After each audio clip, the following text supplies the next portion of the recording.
In the perpetual apathy of the world, a light shines in the darkness, and that light is Adam Sandler as an anime girl. GamerSupps is partnered with Happy Madison. Yeah, that Happy Madison. Congrats on living in a world where you can use the link in my description or code Drake at checkout to get 10% off an Adam Sandler waifu cup. To hell with space travel, this is the peak that humanity's been working towards. God, what a time to be alive. Greetings, adventurers, and welcome back to the Den of the Drake. Other dragons hoard gold, while I hoard internet cringe. There really is no hobby like tabletop RPGs, and there really are no people like the ones who play them, and I mean that in the best and worst kind of way. Yeah, it's not a secret that a lot of people who dedicate time to this hobby are... how do I put this in a way that's not gonna upset anyone? Socially inept freaks who can't talk to people even if their lives depended on it and live in perpetual fear of dying alone. Damn it. Well, I botched that. Probably because I play RPGs. But don't worry, you sad little peons. There's salvation for us. And that salvation is called your friendly local game store. I've held off on visiting these things for a while now, but a new one opened up in my area and it turns out they're actually kind of dope. Plus, I got to see a guy wearing a fedora and a trench coat in the wild for the first time ever, and let me tell you, that made my entire week. But in addition to the sightseeing, there's all kinds of clubs and activities that make meeting new people as easy as going outside, which I know is a struggle for some of us, but we must persevere. Your future nerd friends are out there, you just gotta go find them. However, it's not always sunshine and rainbows. You see, greed corrupts all, dear viewer, and your friendly local game store may end up being less friendly than you anticipated. The story I have for you today stars a player who gets way more than they bargained for when their local game store ends up being run by a gaggle of troglodytes so greedy and abusive towards their customers that they make Nintendo look like the Better Business Bureau. Now, without any further delay, let's go ahead and dive right into the horrifying world of r/RPG-Horror-Stories. Enjoy. This week's story comes from Reddit user Punk Headphones and is titled The Friendly Local Game Store That Held Me Hostage and Gave Me Stockholm Syndrome, aka abusive store owners create a toxic community. Hi all, I have a crazy story about my first D&D experience. It's a bit of a journey and goes through some weird stuff. Anyways, I hope you enjoy. Part 1. Lost and Desperate. So back in 2013, a friend of mine, let's call him Barry for the sake of the story, and me splurged and managed to get tickets to PAX East. That's where we were able to playtest D&D 5th edition. It was my first time playing any TTRPG, and it was something that I instantly got hooked into. When I came home, I started looking for groups to play in, and unfortunately I had a really hard time finding any TTRPG groups around my area, and found even less groups that weren't filled. It was very likely that I was looking into all the wrong places as I didn't know any good communities, networks, or websites that I could use. I was still new to the scene and had just started to get into board games and RPGs. To make matters worse, Barry got really busy with a new baby at home and wasn't able to play consistently. I was left alone to find a D&D group all by myself. After a while of searching and getting increasingly more depressed, desperate, and discouraged, I reached out to Barry again. He was surprised that I wasn't able to find a group near a major city, and suggested that I try out a store by him. He liked the store a lot, and had a few of their hoodies that he wore frequently. He didn't suggest the store before, because it was located about an hour drive away from me without traffic. He said he wasn't sure if they had D&D groups, but figured that they might be able to give me a lead. Willing to try any lead I could, I called the store, we'll call it Dave's Place, and asked about their D&D sessions. The owner, we'll call him Dave, was super friendly over the phone. He said that they have an active group every other Saturday, and they were looking for more. And the fee to play was $20 for a first-time session. I was super happy when I heard this and was there about a half hour early the next Saturday. When I got there, I was entranced by what I can only describe as the most beautiful store I had ever seen. Even now, years later, and after visiting dozens and dozens of gaming stores now, it is still hands down the most beautiful store I think I've ever seen. It had painted wall decor, swords of all types and sizes, all from every movie and TV show you can think of. Shields, bows, tapestries, posters, it was amazingly thematic. They had a front room that looked like a real castle, throne room / dungeon, with a beautiful wood table and chairs. They had tons of board games, miniatures, books, storage, everything. It was very much like the perfect cornucopia for any sci-fi or D&D nerd. It was just the best. Dave was there and welcomed me. I paid the fee and was then introduced to the other players and the DM. After some quick introductions and rules / content discussions, we were given some pre-made starter characters. They wanted to do a trial run before we all made real characters. We played for a few hours and it was a total blast. The people were fun, patient, helpful, and very positive. It was everything I was looking for and hoped for a time.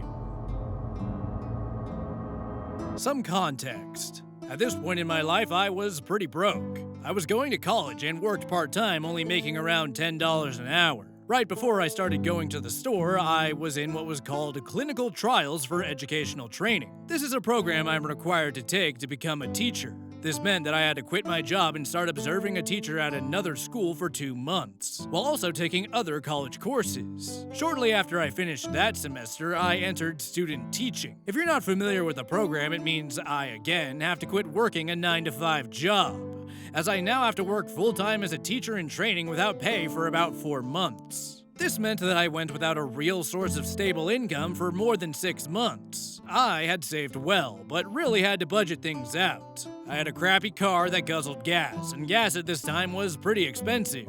The driving distance was an hour each way, which was almost a half a tank each round trip. On top of that, the store charged me $10 an hour to play every time. These trips were starting to cost me anywhere between $50 to $80 each time I went. I know that many people will laugh and balk at this cost, but as a broke college student, this really added up. But I was having fun, and the group I got to play with was great. I was building relationships, discovering myself, and slowly coming out of my shell. So I kept going every week almost religiously. Part 2. Roll for Obedience. It happened somewhat slowly, but the veneer of Dave's place started to wane. I started to notice some weird and really disheartening things about Dave's place and its owners. The owner Dave and his wife, we'll call her Karen, were very aggressive to customers in some very strange and aggressive ways. I started to notice that they had really bad attitudes in general. They could be happy and chipper sometimes, but this was a mask that was used to lure people in. Their attitudes could change almost instantaneously, as they would yell tons at their patrons for small infractions, and for weird/confusing reasons. They would often do this in front of new customers too. This would ultimately end in potential customers putting their purchases back on the racks, arguing back, walking out, or vowing to never return. Dave and Karen would yell, bully, and argue with people about almost anything. For instance, if you brought in any outside food or drink, they would scream at you, force you to throw it out, and belittle you for the rest of the night. All outside food and drink was banned.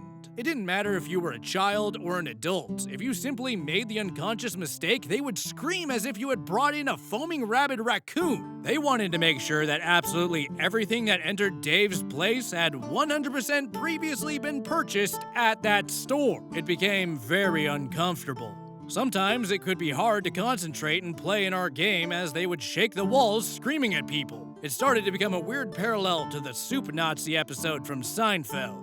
One wrong move and you were excommunicated. This made the environment constantly tense for us players, as we were all secretly afraid of making the two of them angry and getting banned ourselves. There were many points where Dave would come up to us and yell at one of us for some reason, or go on a long rant about how some customer did something wrong. This would interrupt our game time for up to 20 minutes at some points. Don't forget, we were paying an hourly rate to be here. Some of us started getting a bit of PTSD as we would jump or flinch sometimes when Dave came storming through the store. To combat this, customers tried to be over-friendly. They would bring gifts to Dave and Karen or compliment them to stay in their good graces. Others would eventually succumb to their sense of justice, argue back at the owners, or defend other patrons who had made minor mistakes. Ultimately, this would lead to both owners berating them, banning them, etc., etc. Many store patrons backed down because they didn't want to leave the only community in town. For the most part, I did my best to pretend to be invisible 99% of the time, so I mostly just ignored the drama and tried to stay in good standing, whatever that means. During one session, one of the players in my group got a bit too animated and started describing a kill in too much detail. Dave charged up to our table and yelled at the player because he thought they were being too graphic for his taste that day. He added in the fact that, "This is a family store!" After this, we started to really dial back any roleplay we did, as we didn't want to be too extroverted for fear of repercussions. Like I mentioned before, anytime you played here, it was not free. They charged by the hour for everything. They monetized everything. Miniatures, books, everything that was used had to be purchased at the store. I don't know how they were able to keep track of it all. It must have been exhausting. They were constantly in fear that people were taking advantage of them. If you wanted to open some magic cards you just bought, you had better pay for a seat. Otherwise, you can do that elsewhere. One of the players in the group brought in a metal water bottle and got yelled at. They said that they had to purchase their bottled water instead, only to follow up with, "And don't let us catch you drinking from the bathroom faucet." Soon after, they refused to sell bottled water because no one ever bought it. Everyone buys the soft drinks and energy drinks instead. There were only super salty snacks and beef jerky, again because nobody bought the other stuff. There was a girl in the D&D group who had celiac and stomach issues, and when she asked them politely for any other options, they would just yell at her to go eat in her car. That's what we did most of the time. We would just have to take whole group breaks to go eat or drink something, all while being clocked in the whole time. Did I mention that they kept a running timer? They would hover over you with a clock, and 1 second after it went off, there was no finishing what you were saying or doing. It was, "Hey, your session is done. Do not write one more thing down. If you do, I'll be charging you all for another hour." They yelled at kids who took too long buying magic cards and would get into arguments with parents about their child's behavior and tell them to manage your kids. One time, a family came in to play a board game. They purchased table time to play at a table, which was $10 each person for an hour. And when they sat down, Dave yelled at them for bringing in a game that they didn't purchase at Dave's place. When the father complained that it was a German game that wasn't even sold in the US, Dave screamed at him that he didn't care, and that he should have just bought the game there. They all got up and left. I just remember watching the kids walk out, looking pretty traumatized. For months, I ignored all these issues, trying my hardest to be somewhere between invisible and in good standing. I was so desperate to play D&D. It was my only social outlet, and one of the very few things I looked forward to each and every week. It was my sweet dopamine fix that I had become addicted to, and ignored all the toxicity in hopes of satiating my bi-weekly fix. I felt so alone without it, and often thought of it as the only good thing you have in your life right now. It's pathetic when I look back on it, but back then I was in an emotionally rocky space, and was trying my hardest not to lose this group. Bro, you absolutely would have lost me at the $80 a week thing. Anyone who would laugh at an expense that adds up to more than $2,000 a year should get smacked in the head with a sock filled with quarters so they understand the true value of money. Now, add on the fact that I gotta pay a table fee so I clock in and clock out to my D&D game like it's a job that I have to pay to go to? Yeah, no, clock in this Dave. Look, I can sympathize with someone grinding to get that bread, hence the GamerSubs partnership, link in the description, use code Drake, and there's no one who sympathizes with a small business more than I do. If you gotta buy something for your hobbies, please go buy it from a local hobby store. I guarantee that your money's gonna mean so much more to that store than it would ever mean to Jeff Bezos. And Jeffrey ain't exactly providing spots for me to paint minis with friends on the weekends. But there's some point where the small business goodwill dries up, and getting nickel and dimed by some schmuck who hyper-monetizes everything while simultaneously enshittifying their own niche corner of the market is a great way to dry up that goodwill to the point where it starts looking like the cast of The View. A business that is actively hostile towards its customers is no business at all. It's a placeholder for the site of a future Spirit Halloween. You don't exactly need to be Harvard educated to understand that rule number one for owning a business is that a customer needs to at least tolerate you if you're gonna get them to give you their money. The way Dave enforces store loyalty is so cartoonishly laughable to me that I now imagine him as a morbidly obese man wearing a monocle and top hat, clutching sacks with dollar signs printed on him. Now, I will say that store loyalty by itself isn't unreasonable all the time. Like, for example, Warhammer stores require that you play exclusively with Warhammer minis, because in exchange for letting you use the table, you give them some free advertising. Don't get me wrong, it's completely inconvenient, and the main reason they do it is because they know damn well their prices are scam tier, but it's still a mutually beneficial transaction, at least in theory. At Dave's place, you're being forced to pay for the right to use the stuff that you were forced to buy from Dave. So I gotta ask, where's the benefit for the customer? They get to enjoy the atmosphere, I guess? That, I'll just throw up some Christmas lights around my apartment before placing a bag of magic mushrooms on the battle mat and telling my players we're about to visit the Feywild. At least my dealer doesn't charge me a f***ing table fee. Part 3. The hostage situation. After months and months, I had finally finished student teaching, summer hit, and I started making money again working a warehouse job until school started again. The week I got my first paycheck was the same week of my birthday. I got really excited because I had been saving for months to buy some D&D dice and supplies. My brother even bought me a really nice set of fancy D&D dice. I was pumped. Fast forward to Saturday. That day I was running late to the game night. I had called ahead to let the store know and relay the message to the D&D group. When I got there, both owners gave me a weird look and seemed somewhat short with me. I assumed it was because I was late and quickly paid the fee for the night and walked to the group. I could feel their eyes on me the entire time, as if boring holes into my back. When I got to the table, one player was already deep within some side quest RP moment that mine wasn't anywhere near. I didn't want to interrupt, so I quietly got out my stuff and set it to the side. I started to go around the store and shop for the first real time in a while. I was excited. I finally had money and was able to get some of these cool things that I had been eyeing for months. I had picked up a few things and was looking around when Dave called my name. Hey, OP, come here for a second. We want to have a talk with you. Something about the tone in his voice instantly sparked alarm bells and my heart dropped in my stomach. I could tell something was wrong. Was it because I was late? Were they mad at me? It definitely triggered something weird in me that I hadn't felt before.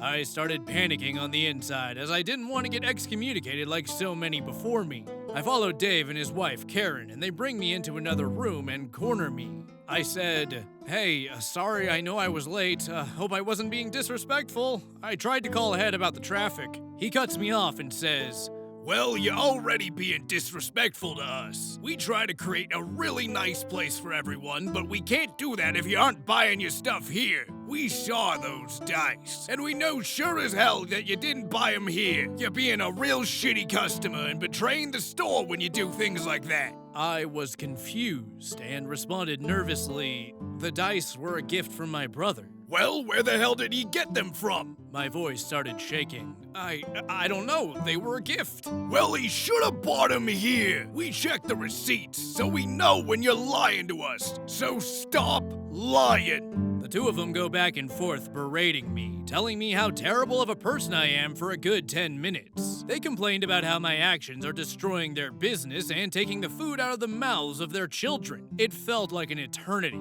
This kept going until Dave says, You have been coming here for a year now. Something finally clicked in my brain for a moment, and I was able to utter out, "Whoa, wait, I've only been coming here for 8 months." Dave's response, Well, we can check the receipts, but you're clearly not buying enough. I'm now in defense mode. I was just looking around the store now. I am literally holding your product in my hands that I was about to purchase. Dave, You're only saying that now because we caught you being unfaithful. We've been so good to you, and it breaks our heart that you would treat us like this. More yelling followed, more accusations continued, and they continued to claim that they did so much for me, that I was stabbing them in the back, and how manipulative I was being. They ended with the fact that they wouldn't be able to support the store if people like me bought from their competitors. If you want to play here, you buy your stuff here. End of sentence. In case you forgot, I am a paying customer. I have paid $40+ every time I've been to their store. I am not being some proverbial mooch that is leeching off their goodwill. They were completely out of their minds if they thought that. My brain went into full panic mode. I started to try and rationalize their statements and insults and agree with them. Some sort of Stockholm syndrome was taking over as I frankly calculated how much good standing would cost me. Could I afford it? Would I also need to buy something every hour in addition to paying hourly? Where does it stop? I'm suddenly reminded of those self-checkout machines that ask you to tip them, or when landlords ask for tips on top of your rent. It's completely obscene and a never-ending grift. After the encounter, when I got back to the table, I was physically shaking. I didn't know how to respond, how to act, or even how to breathe. The others in the group could hear the yelling and everyone got super quiet when I got back. I tried to talk to them about it in the quietest of tones, but Dave kept walking back and forth, monitoring the situation at our table, searching for any dissent. He would give me looks like he was daring me to say something. I looked around at the table and started to notice that everyone else at the table was doing the same. They also kept their heads down and tried not to make eye contact with Dave. I looked around at the group. All of us looked so beaten down and cowed. We didn't look like we were having fun at all, just a group of sad people going through the motions. Nobody had enough courage to say anything about Dave or how we felt. We tried to move on and play, but the encounter was too much for me. I just couldn't focus. I couldn't think or be engaged in the game whatsoever. I jumped at every noise, fearing that Dave was going to come back any second, scream at me again, grab me by the shirt, and haul me out onto the street. I was finally able to express a tiny bit of what happened to the other players. They all gave me apprehensive looks and looked down the hallway to see if Dave was coming or in earshot. One stuttered out, "Let's just keep playing. It'll take your mind off it." It didn't. The other players mostly ignored me during the session. It was super awkward. I was now tainted, and they didn't want to also get called out for being associated with me. The session ended and everyone quietly got up from their seats and left without a word. I swear I could taste ash in my mouth. As I walked by the front desk, I tried my hardest not to make eye contact as I left. I nearly jumped out of my skeleton when Karen spoke to me as I was leaving, in the warmest, sweetest voice as if nothing had happened. "Bye, LP. Hope you had a great session. See you next time." I smiled awkwardly and said bye back. When I got to my car, I started shaking, and it wasn't until halfway back home that I started to feel normal again. It took me a few days to realize that the level of gaslighting and abuse that I had been going through for months. I struggled internally whether I should go back or not. I was just so desperate to have this D&D outlet, but the more I thought about it, the more I realized that it just was not worth it. I messaged the DM and told him that it was simply too hard for me emotionally to return to that store to ever play again. I asked them if they would be interested in moving to another location, but none of them were interested. They were happy there. I was so flabbergasted by their decision and their attachment to the abuse. Nobody in that group ever tried to reach out to me again. Part 4. Dice, Deliverance, and a New Dawn. A week later, I told Barry what had happened, and he was livid. He told me later that he went to the store a day later, told them off, dropped his Dave's Place hoodies on their counter, and said, "I don't want to support your business anymore," and left. It didn't do much in the end, but it did make me feel better that I had a friend in my corner. After a long while, about half a year, I decided to try out another game store more local to me and see what they had to offer. While I was at the closer store picking up a board game, I met a guy. We'll call him Joe. Joe was in charge of running the D&D sessions at this store and was trying to create a really positive and fun community of players. He was promoting the heck out of it and took the time to talk to me extensively about it. He was so nice, so positive, and after a few conversations, he convinced me to try their D&D nights out.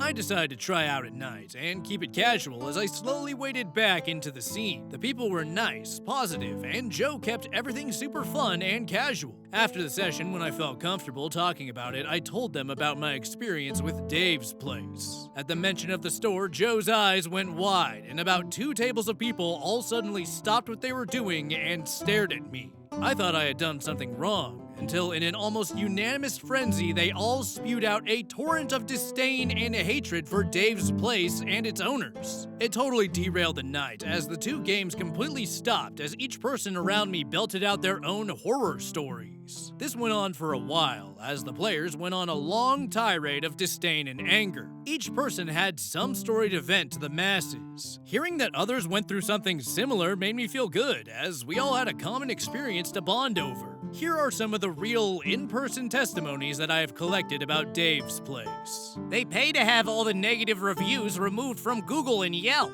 They will make new accounts and add a ton of fake reviews to inflate their score. That place. I've seen that guy chase people out of the store for not buying enough. They're crazy. I used to go there, but they had this weird way they treated people. You had to buy enough from their shop to meet their respect criteria, but it was like a black hole. Nothing was ever enough.